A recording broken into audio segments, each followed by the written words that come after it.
So, your book, it's complicated. It was very much like curated around being nosy in people's lives, especially around the pandemic. Do you feel like there's something that's undeniably true, no matter the stories in the book, or that's undeniable about that period of time when you were collecting the stories? Well, when lockdown happened, it was basically, I was at art school at the time, and all my work's around generally about desire, love, shame, power dynamics. So that's what I write about, that's what I make work about. And so when literally lockdown happened, I remember day one, and I said, there's going to be a divorce spike and a baby boom. People are going to be stuck together. This is like, it's going to go crazy. And so that was like in my mind. And then I feel like everyone was like documenting at the time, because we didn't have the normal access to make art in the same way. And diarising. And then I thought, do you know, this time it's not about me. Like my whatever I'm going through is just one experience. And I was really interested in what was going to happen, like across the board in society, to people's relationships. I was 38 at the time when it happened. Most of my friends are married at that time. No one's telling you anything real. So there's my personal interest in like wanting love drama and knowing what's going on, like that excitement that I'm really interested in. But I basically thought people are going to be separated from their loved ones or locked down with them. And I was thinking there's going to be a lot of heartache, loss, longing. And those are emotions that people can feel quite a lot of shame around. Yeah, there was that saying of lockdown made us or it broke us. And in a way, you've gone under the skin and you've kind of went over the glossy group chats and thought, I want to know what's really going on. I wanted to know what was real, and I thought it could help people if I could somehow share what was really going on, to show other people that might be going through like a similar bad situation, but obviously locked in the continuous scroll of life highlights, thinking everyone's having a great time with their partners locking down. I'm not. That what we see on social media is just like one side of the story, and I was much more interested in finding the wider story and then sharing it for people to try and help them see, give them some perspective, I guess. So maybe part of the like ultimate truth around what that time was like is maybe that a lot of people gloss over things online. That's the kind of undeniable truth of that time, especially now, but like back then, around the pandemic. Well, I think online is just a highlight reel, right? Yeah. Like in a way, it definitely was at that time. I started this in 2020, and I think conversations have moved on a bit more, but then it was all very much like, any relationship that you saw online would be like the engagement post and then the marriage pictures. It was like, it was the best bits. And that's obviously not all the story, but if that's all you're exposed to when you're consuming social media, then you might look at everyone else's relationship and be like, oh, it's great, it's perfect. People have registered now authenticity as a currency that you can use, and even that's quite faux online, because people say, oh, I've had a bad week, and some people are really authentic with it, but a lot of people's bad weeks or things I did to mess up, I don't feel that it's that authentic, It's still like a full face of makeup, very creative pictures. And what I love about your book is that you really do, as I said, go under the skin. You're up people's arseholes in terms of finding out what was going on. Well, I think, literally. Do you know what helped? Yeah, literally sometimes. So let's explain the book a little bit. So how did you come up with the idea? What was the basic, thought behind it? The book or the project? Because I feel like it started as a website. Okay. So the website, when it started in lockdown, it was lockdownlovestories.com. I built it myself. And the idea was to create a space where people could submit stories, and then I'd share them on the website. And it sort of you'd land on the submission page, and it was like, tell me what's going on in your love life, basically. Like, are you having loads of phone sex, no sex? Like, is house party sex a thing? Like, what is going on? Arguing with your partner loads, having a great time. So you're a data analyst, basically. I am. Like, I gathered like 1,500 stories, but I thought if anyone's going to send me a story, and didn't want just the gloss, you know, as we've been talking about. I didn't want just the like, hashtag couples goals, we're having such a great time baking sourdough. I wanted the real stuff. The tea. Yeah. And I thought the only way I'm going to get it is if I make the submission process completely anonymous, so that not even I would know who's sending me stories. Because I think the whole thing, you know, we were talking about social media and you get this highlights, is because someone's got to put their face to it, you know, and they're going to be judged for whatever they're sharing. And I wanted to eliminate judgment and be like, this is a safe space. But in order to make it completely safe for the submitter, well, you know, an element of that safety was allowing there to be no judgment to them and no, you know, consequence, not even me knowing who it was from. And it's surprising how much people reveal as soon as you give that gift of anonymity. I hope I said that right. And how much people reveal and how much detail they go into. It's similar to what happens in a Catholic confessional booth. Yeah, People exactly. just tell you everything because, you know, you're not going to reveal that identity. Very strict GDPR guidelines going on here. And they just really do spill the tea. It was exactly that Catholic confession for the COVID generation. Yeah.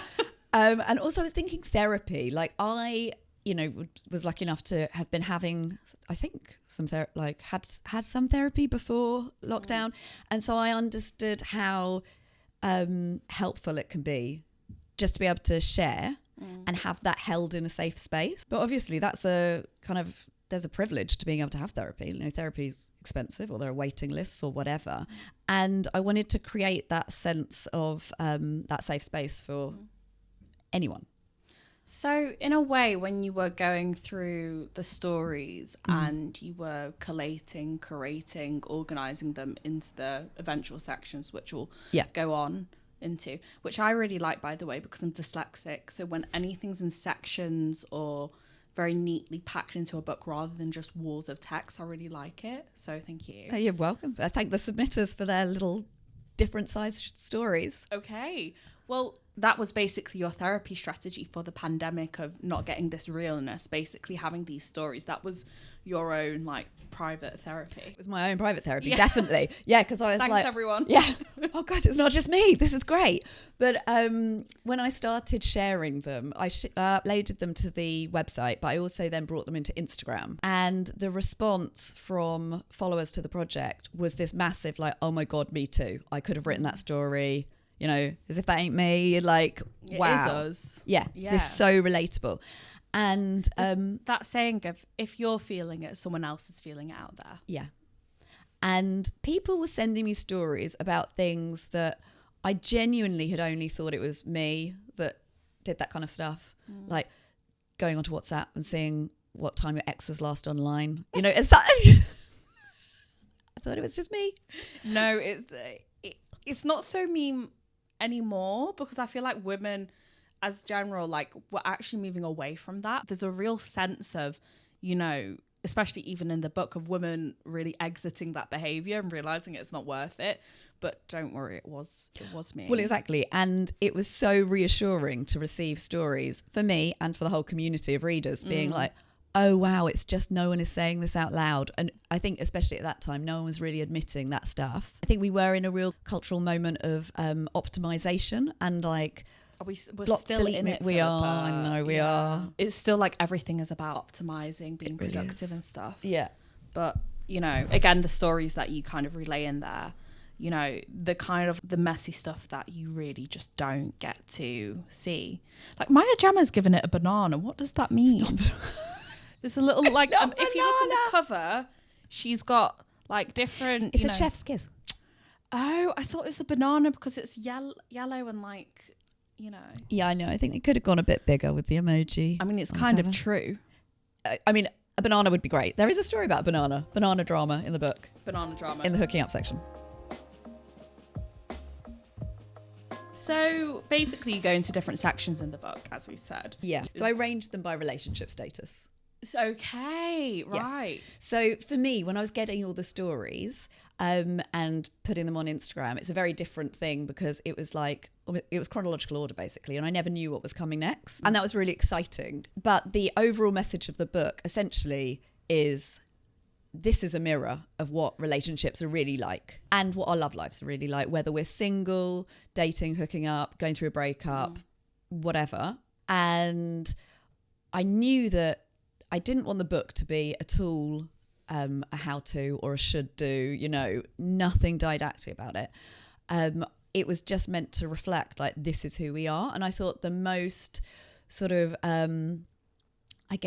honest way to curate the material like a mirror was to arrange it by relationship status. So you've done a whole life cycle of relationships. Exactly that. Around this time in the pandemic and in and around.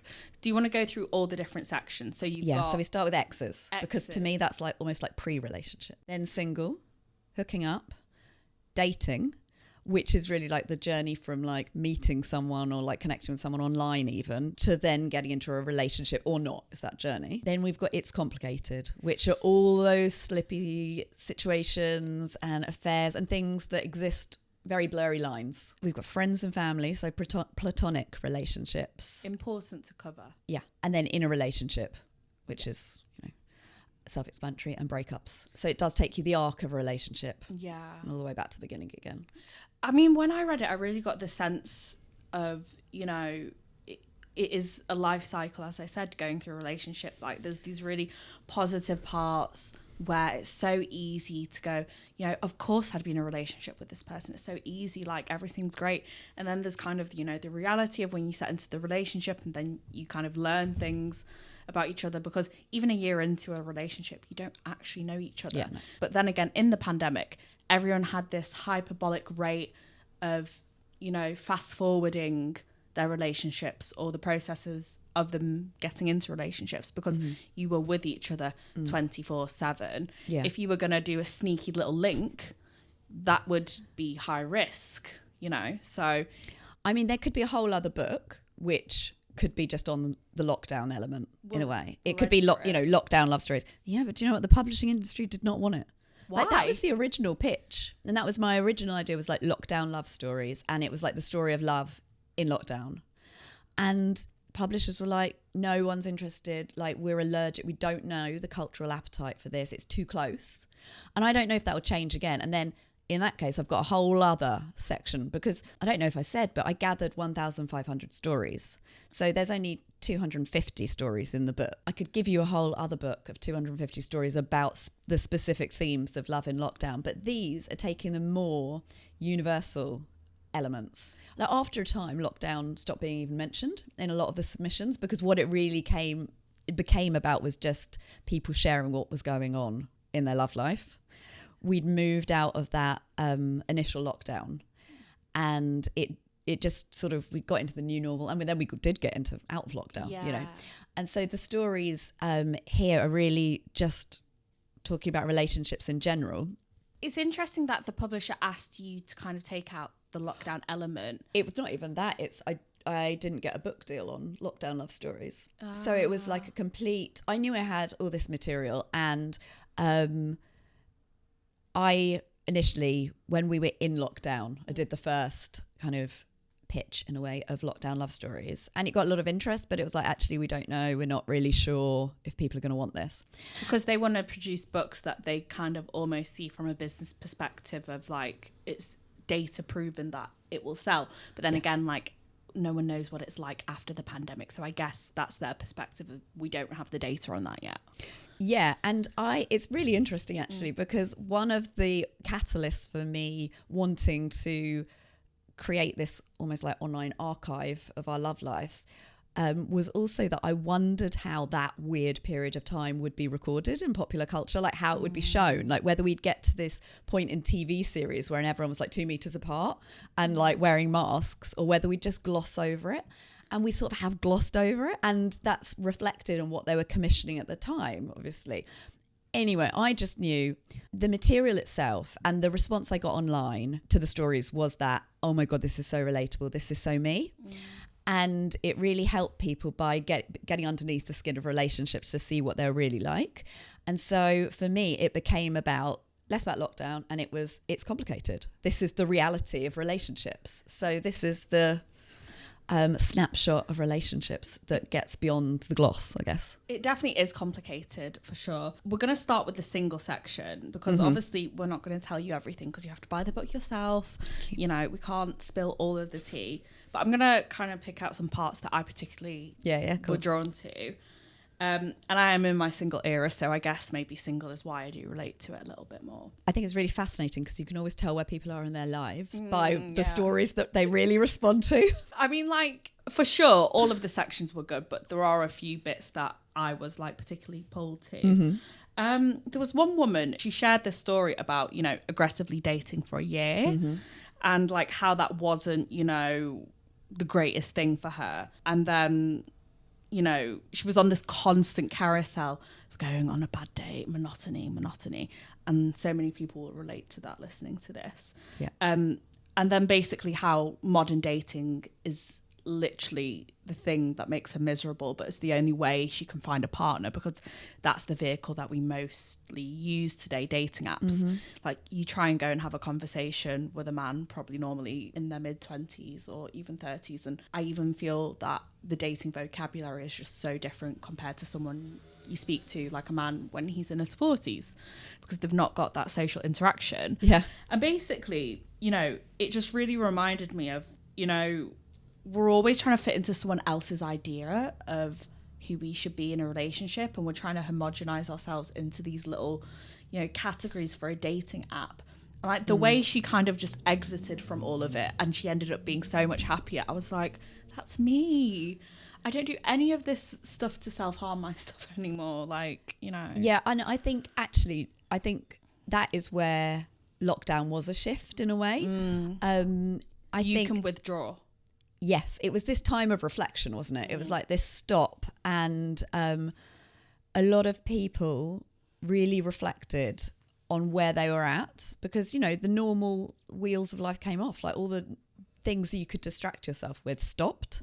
And then people were really up close with what their relationships or their lack of relationships, you know, were and how they felt about that. And it was an opportunity to kind of take stock and then either try something new or have this like imposed not being able to date really in the same way. But I think a lot of people really went on this like self-love journey during that time. And not just the superficial version of that, not just a bubble bath, not just, you know, making sure you get enough sun in a day or eat healthy, like true self-love, because we can talk about until the cows come home on what that actually really means, you know. Yeah, absolutely. Yeah.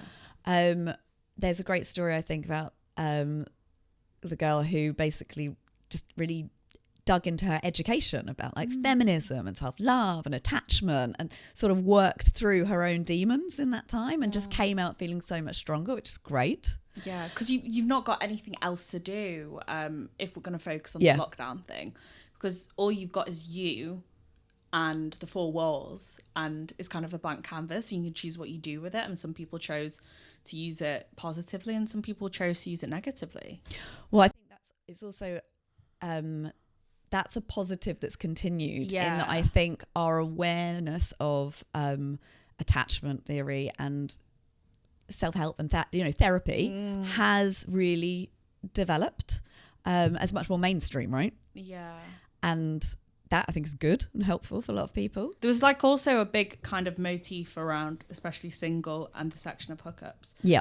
Of people withdrawing from effectively shitty dating. The version of dating we're kind of doing pre-pandemic and probably a little bit after, but basically things that don't serve these women submitting these stories. I mean, did any men submit stories, or was it quite a lot of women, or do you not know? Well, I don't know because of the anonymity. So I can't tell you exactly, because what's also really funny is as much as I know they're anonymous and therefore I know that don't fall into traps of assuming all these stories are written by a particular, you know, by a woman or a man.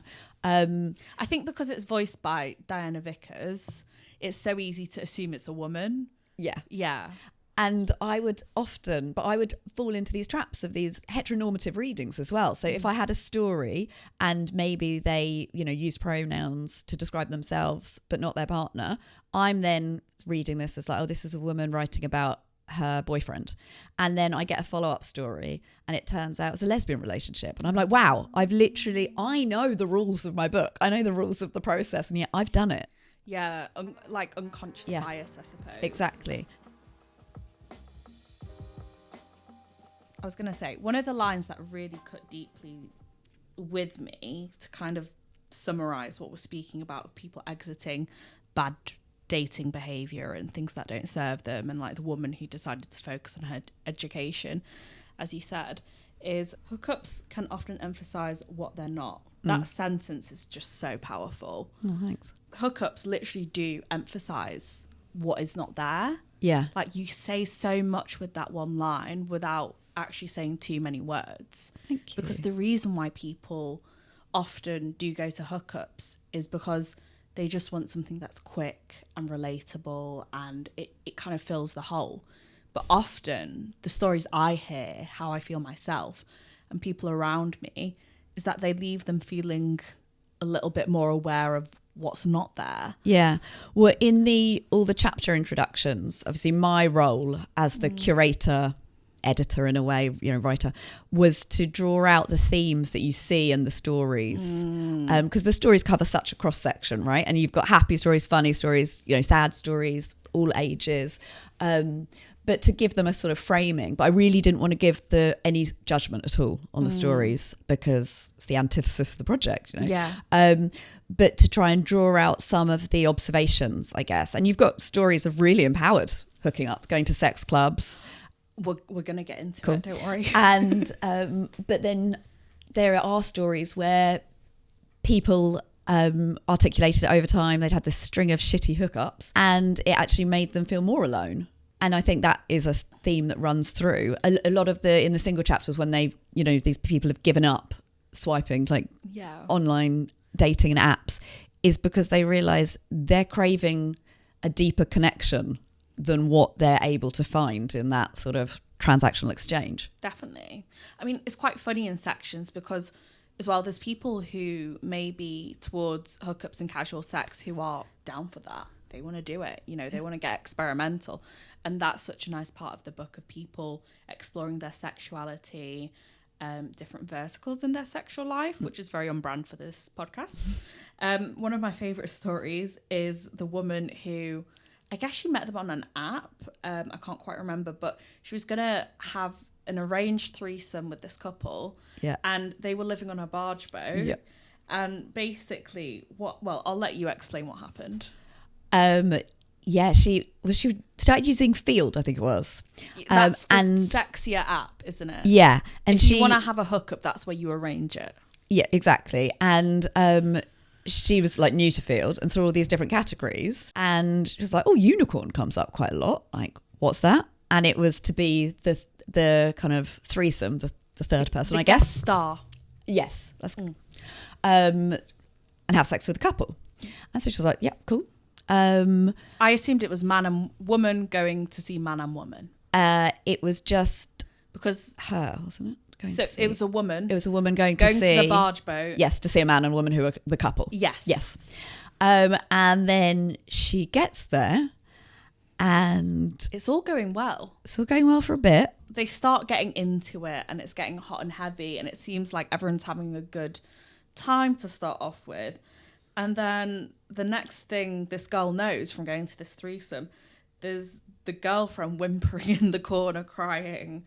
And then later, after the girl who's gone to the threesome exits to go home because it's a bit of a mess now, the husband texts her saying, she gets jealous. Let's meet up, just you and me. Winky eye emoji. Do you remember that? Yeah. Yeah. Well, because she writes about a couple of scenarios, doesn't she, that she goes through. And so... What's the one about the tight puss? I think that was another one. Yeah. And then there's like and she's like, oh, I'm not feeling great. He takes the condom off and she's like, I'm out. Yeah. So basically, like, there's a few stories, but just to touch on one of them, basically she goes to another threesome meetup, and bless her, she's not having a great time with them. And they're all getting into it again. And then the woman I think she might have been a French woman. She says, oh, I bet Bet her pussy's not as tight as Yeah, mine. it's like talking like almost like dirty. Demeaning. Yeah, exactly. And she's like, great, thanks. I was always taught, be nice to guests. You never know how you're going to feel till you're in that situation, and maybe she wasn't quite comfortable with her husband sleeping with someone else, or maybe she was just using it as a kind of, I don't know, power play. Well, it relates to another quote I really like in the book. This is in the dating section. Someone simply said, if I'm a catch, why can't it be easy? I mean, I think so many people feel that, right? Yeah.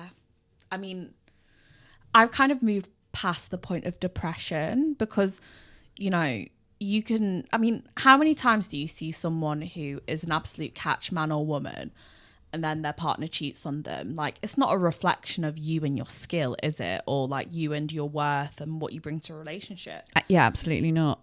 But it just makes me think, especially as a woman, like women are so like emotionally literate. They're so like, you know, well read in terms of understanding their emotions. And sometimes I just feel like we're way ahead. We're mismatched. I think we're so mismatched. In fact, it comes back to the question that I didn't fully answer, which was from the stories where I can tell whether it was submitted by a man or a woman, it's like massively more women. We're like overqualified. Yeah. Well, I think it really starts young. You know, I've got a daughter and I've got a son, and I see the types of books that are marketed at girls versus boys. And very quickly, the girls ones turns into love stories where the like fairy tales. Object, yeah, exactly, is the man, and you know, having a happily ever after with a man. The boys' stories are all about action and doing. So men are told to do, and women are taught to like feel and want. And I think it's so insidious, but it's just sets in so young. I'm literally writing about this in my own book. Like, there's a section called, like, if you teach little girls to believe in fairy tales, they will grow up stupid. Because, like, you're being groomed into this idealized version that is not reality. Yeah. And men are told their own boat of lies. Like, don't get it twisted. About masculinity, definitely. Definitely. But I mean, this echoes into the whole reason why, like, I think women are so, like, groomed into almost picking up men's emotional slack of, like, almost what men should be doing and working on their emotional intelligence. Women do their workload so they can spend more time doing whatever has made this world so successful as it is. Yes, the invisible load. Yeah. Yes, all that invisible labour that women are picking up. Yeah. Yeah. And me and my friends talk about it all the time. And we talk about how even the men who are, they want to come to this conversation, they want to get more emotionally literate, you know, they want to be good partners, they want to learn, they're starting at a level that's way below our level because we've been having these conversations for so much longer in this education. In a way, it's like doing maths with like kindergarten and a degree PhD level person. Exactly. Like that. I mean, some maybe are like in year 5, I'll give them that, but like it's night and day the difference of, you know, coming to the conversation. But like, I'll always applaud a man wanting to learn and understand. Totally. Yeah, it's great. It's absolutely brilliant. And there's some great men in that space, you know, doing loads of work trying to educate other men as well in a positive way. But it's actually not that hard. It's just listening. Yeah. That's like, it's not actually that difficult. It's like, well, it's just not being a dick. Yeah. You said it. Be a nice person.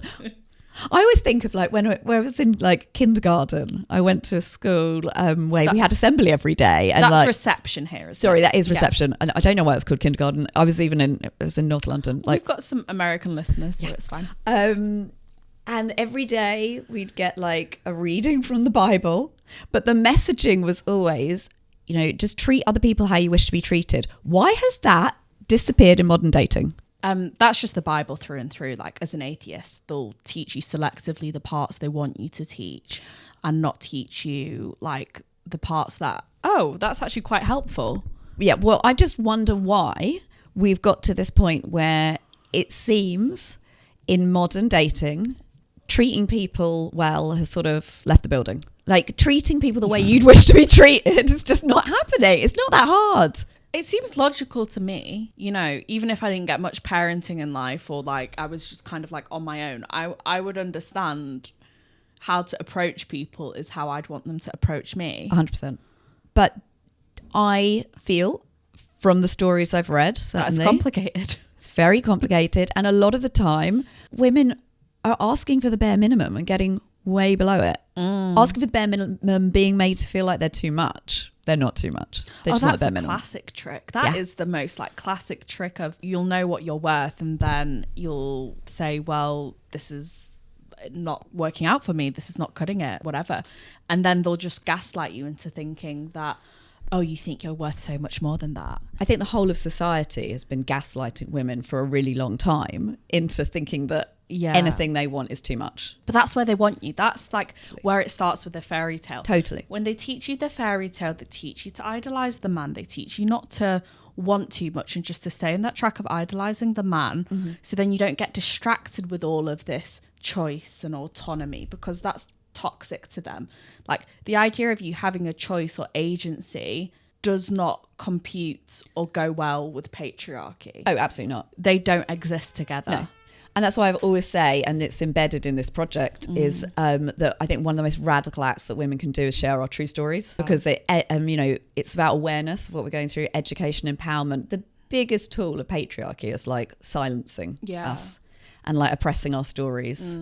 This is sort of my contribution to trying to give a space to platform stories so we do all better know. I mean, what I like about it as well is that it's coming at people with stories and, real tangible experiences rather than I'm here to give you an education. Oh, yeah, absolutely. That's coming at people on a level because, like, do you think I want to be banging on about the patriarchy? No. Do you think I want to be like, well, actually, no, I would just rather come at a level to a man as I would want him to come to me on a level about his own issues and just kind of like explain it from their perspective, which you do in the book for so many.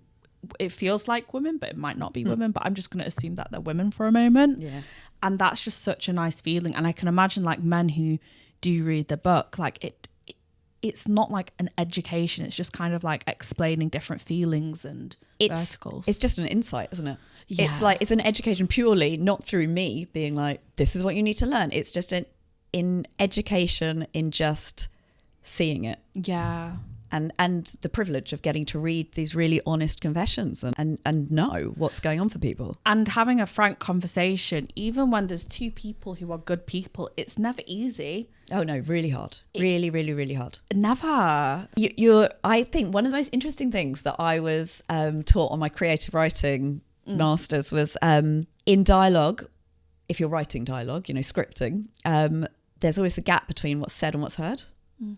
And that's where all miscommunications happen, and is that one person will say something, but the other person literally hears it through the lens of all their own attachment and all their own trauma and, their filter of how they see themselves. Yeah. And they will internalize it completely differently. They then answer back from that position. The person receives it, going through all their trauma, and puts that, through all of that. And so you're literally getting words spoken that can genuinely be heard completely differently to the intention. And that wasn't your intention. No.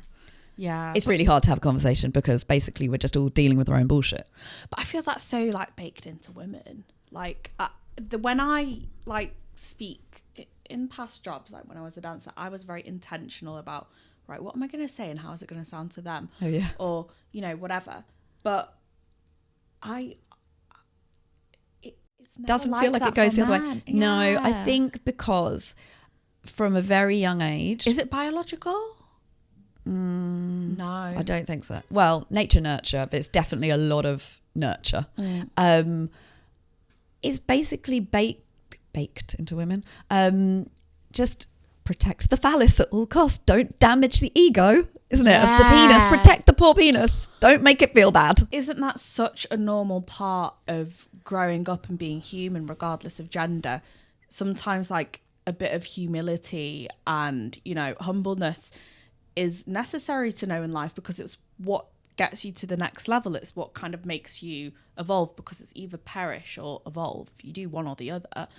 And like, I think when we protect people's egos, and if we're going to speak about men's egos, we're doing them no service to evolve into better people. We're not, but like, just to go really dark and like on a sort of macro level, it's Margaret Atwood, the famous novelist, who wrote, men are afraid of women laughing at them, women are afraid of men killing them. And essentially, when you're working across that very real dynamic, women are scared to actually say no or say how they feel. And we're always putting things through a filter with men. You know, we're always scanning the tube to see which carriage to get on. Is it a safe space or not? We're always having our keys in our pocket. We're always, text me when you get home. Like, but I wouldn't think that's anything weird. I just think that's what we do. Well, exactly. But it's that, essentially that way of life that means we are, I think, more conscious with our words towards men than they are to us, because they've never had to think about it. So they don't really care. They don't go with the same laser focus, I guess. They have their own difficulties of what would put them into a social grave or what would put them into a literal grave, and women have their own obstacles of what would put them into a social grave or what would put them into a literal grave. Yeah. But I guess, like, in the male's mind, I hate it when they call us females, but I just did the same thing, is that, you know, the man is scared of other men harming them. I guess that's the big bad creature that could harm them, and we have that as well, but like, we don't have any ability to fight back physically. But what I've learned as well, just through trying to be a student of the world, when you do successfully, not that it happens often, manage to reputationally ruin a man, they don't know how to come back from that. When you literally like do ruin them, it doesn't happen often, and like either they have to take accountability for what's happened, you know, that is such a fear on their side, because they don't often have to deal with that, because they've not got the humility, they've not got the humbleness. They can't just, you know, take a beat, take accountability and just move on. They've not been taught that muscle. Exactly. You and know? It comes back into that thing of men get to be, you know, and women need to feel or nurture or whatever, you know, the lessons that kids are learning and stuff, in that men want to see themselves as powerful, don't they? And their status. Exactly.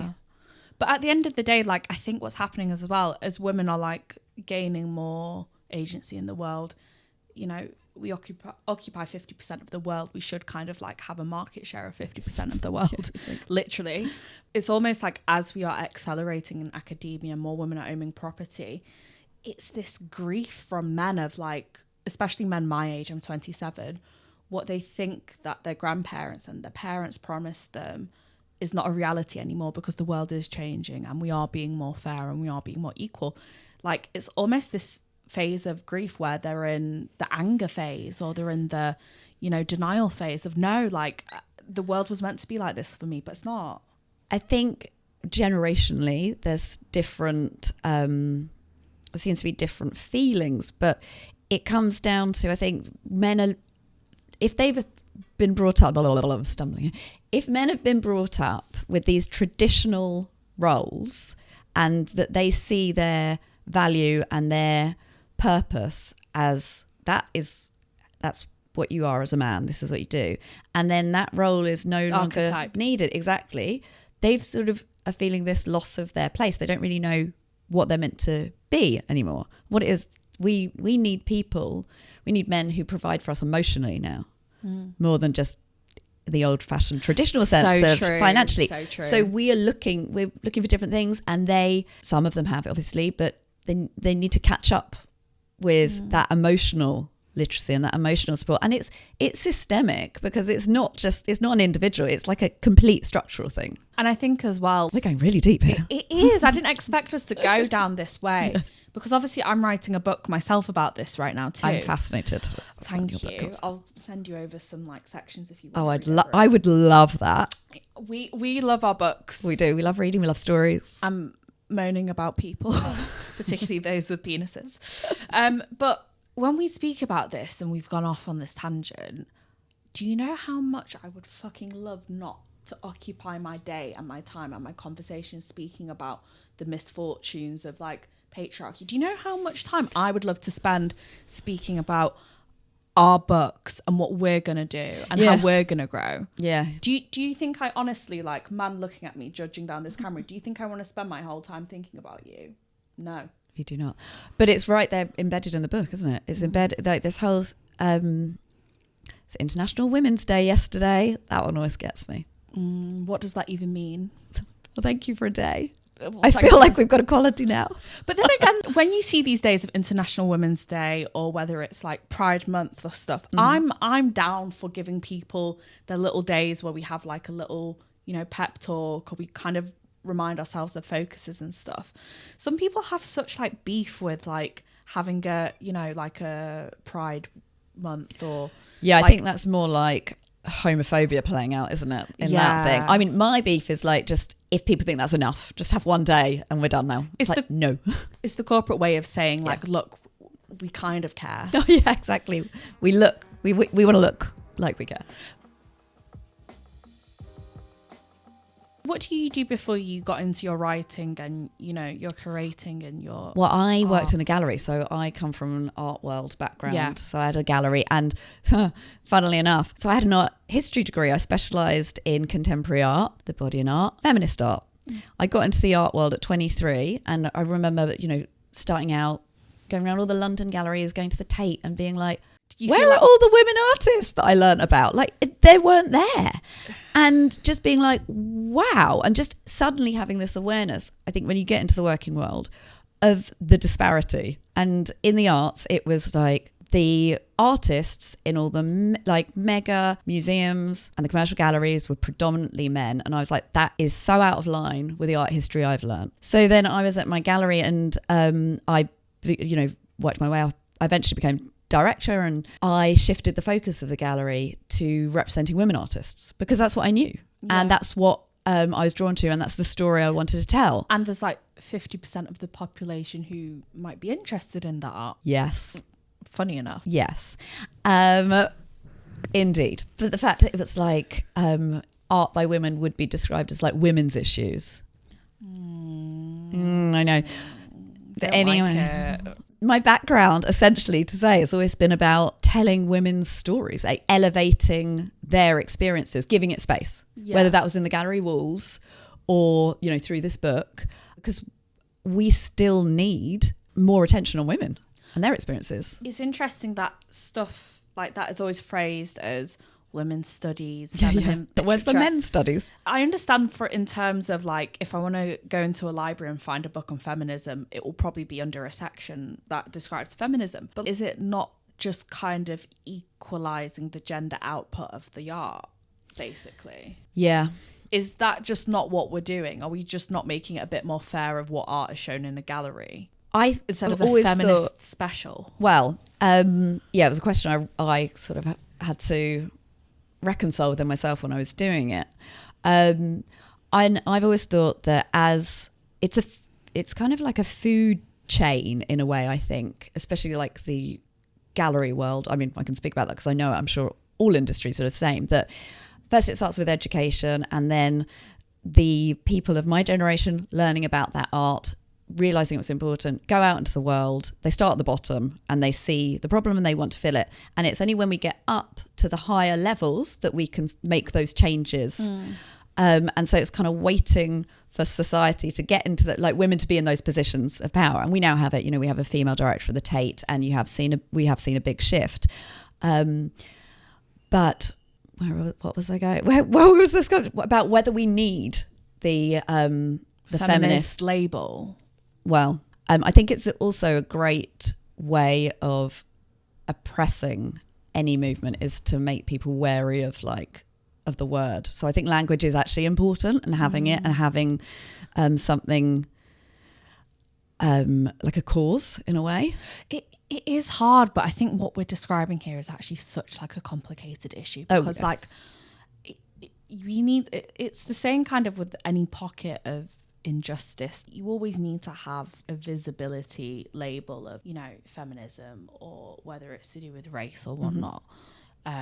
But then again, it gets to a point where you're sick of having to like exist in this like feminist art label. Yeah. Like, it's gimmicky, like, you know, to the point where it removes the actual, you know, intentions of the original cause. How many times do you go up to a man and, you know, they go, "You're not a feminist, are you?" Oh, no, just don't even get me started. Yeah. Like, don't even. Right. Like, wow. But then again, like, dare I say it, sometimes you've got people who will call themselves feminist women who aren't very welcoming. No, I mean, I always say, like, women are the biggest upholders of the patriarchy. I mean, I don't know how much. They're kind of like brainwashed and then they stay there. It is a massive problem, but I think the thing is we can't get complacent. Like, we haven't moved past it. We don't have equality. No. And so for as long as we're still not believing survivors, but we're taking the word of big, powerful men over testaments of thousands of women, we still have a problem where we need to give more space to women's voices and safe space. I mean, I guess what you're basically describing there is the Epstein. Yes, 100%. You know, crimes. We're not even going to call it a situation. But, like, people know what that is. People know that that's not, we genuinely believe the men, or there's nothing to see here and those women have a possibility of lying. We know that's not the case. We know it's the case of if one is revealed, because I know we got the files, but we didn't get the full extent of the files because there's stuff they think is not in the public interest of us to know, but it is. I think a senator started naming names actually now. Oh, really? Good. Yeah. But the reason why it's that case of, oh, well, probably we're just going to say that the man didn't do it, it's because if you start that precedent of revealing all the names, of revealing the people, and just show it's unacceptable, there's nowhere to hide. They like hiding. Oh, the best thing for men in positions of power that want to maintain these structures of powers is to disempower women by silencing them. And you see it all the time. You know, you see it across the media. You see it, like, you know, across certain newspapers, the way that women and men are judged completely differently, and it all feeds into women's inability to speak in the same way, which is just why I think the more platforms we have for safely carrying and giving space to women's stories, whatever it is still really important. Well, as well, even if a man does take, let's say, like 25% of the accountability for what he's done, he'll get a round of applause. Yeah. Yeah. Wow. Yeah. It's like the thing you see in parenting, like dads taking a kid to the park. It's like, oh, what a good dad he is. What, for doing what the woman's probably doing all the time with no praise, but just judgment. I don't know much about that because I'm not a parent. But is that something that really does, like, rile people up in, like? Honestly, I feel like you never realise how big a problem there still is. You know, how much feminism is still needed until you become a parent, and then you're like, whoa. Yeah. It's bad. God. But I feel like when you're, like, creating, whether it's a book or you're having a conversation as a parent, kind of in the back of your mind always have your children there, because this is all for them, basically. This is so they can have a better world, so they can, like, have, you know, a healthier world, whether they're a boy or a girl. You know, a place where men can cry and that's okay, or a place where, you know, if a guy's being a creep and a woman says fuck off, that's not an issue. Yeah. You know. Yeah, 100%. You've got to, like, as a parent of a boy and a girl, just as important that I teach my son to be a feminist than my daughter, I always think. But this is how much it's changed, Philippa, because I used to feel so comfortable with the word feminist, right?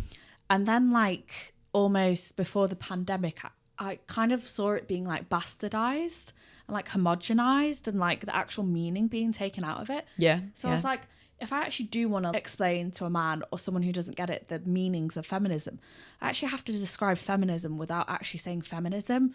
So how am I going to do this?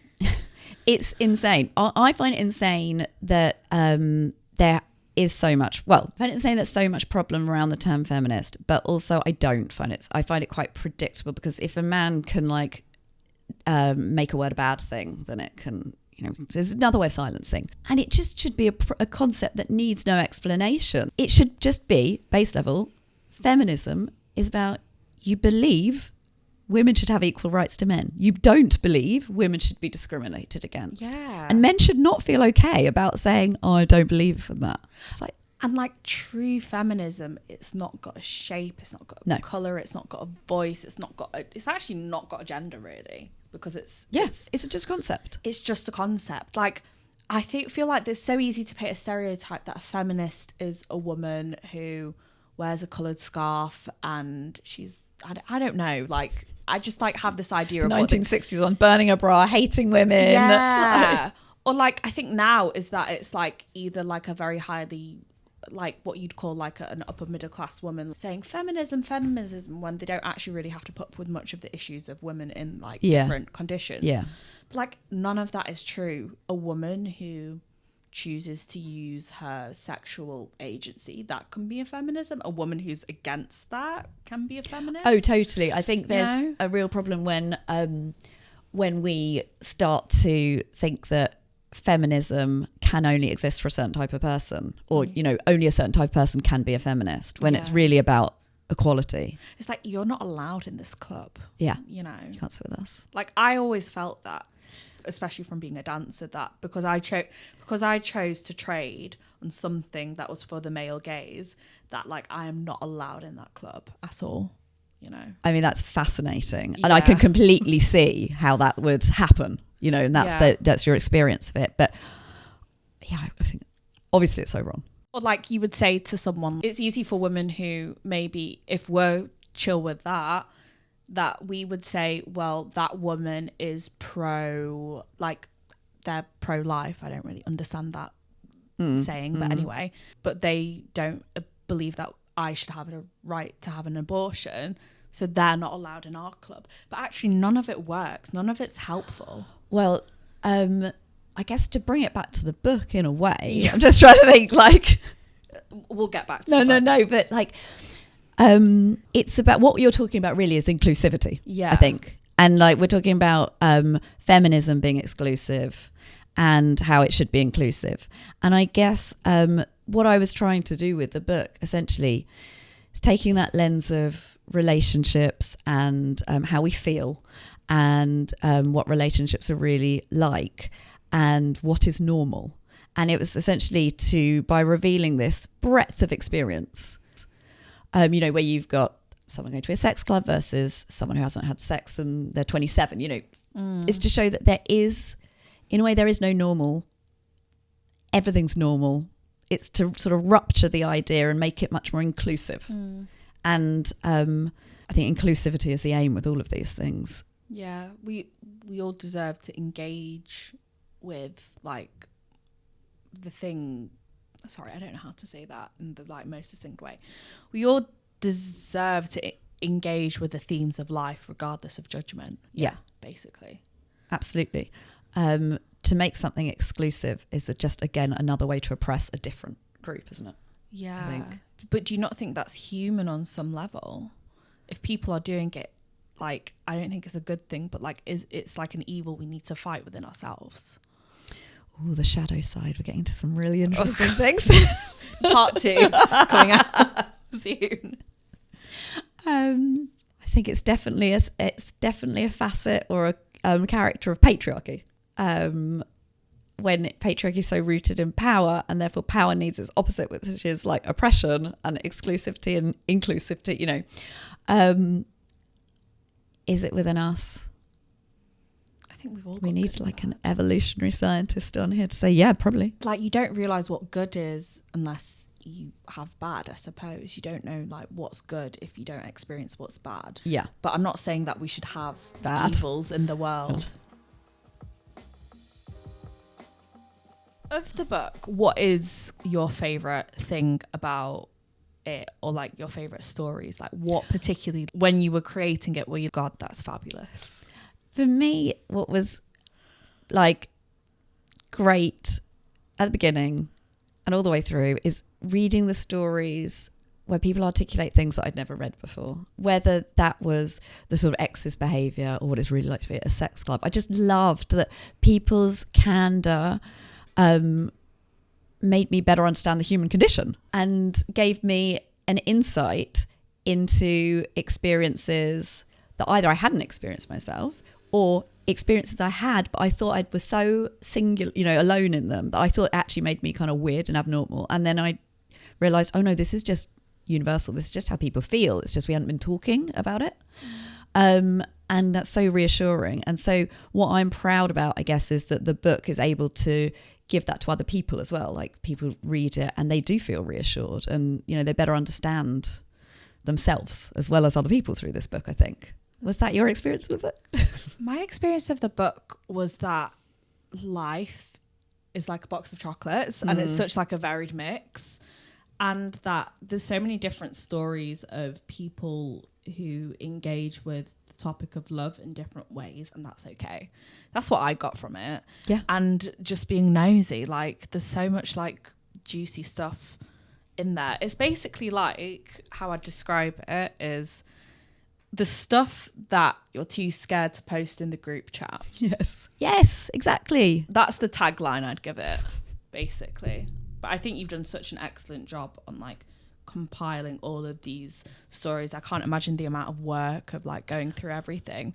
And I think whoever reads this, it's because of your labor of love and like what you've put into it. So thank you. Congratulations on such a stunning book. Like, thank you always to the submitters, because ultimately they trusted me, and that's a real privilege. So, you know, anyone who submitted their stories, it is truly an honor, you know, and people submitted, so we all benefit from that knowledge. And I'm still collecting the stories now, you know, so people can still share their stories. Volume I'm sure 2. Quite.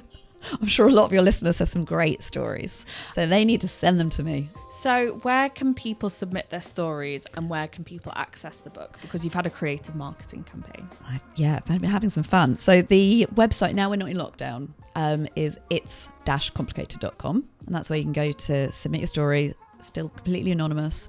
And then there's the Instagram account, It's Complicated Stories, and the book, well, it's in all good bookshops. Thank you so much for coming on, Philippa. It's been like such like a rich conversation. Like, honestly, I was expecting us to stay on the book today, because I just always prepare to speak about what the person is coming in here to talk about. But we've ended up going on a tangent that I'm really thankful that we have, because it's just demonstrated how complicated it all is. Yeah, right?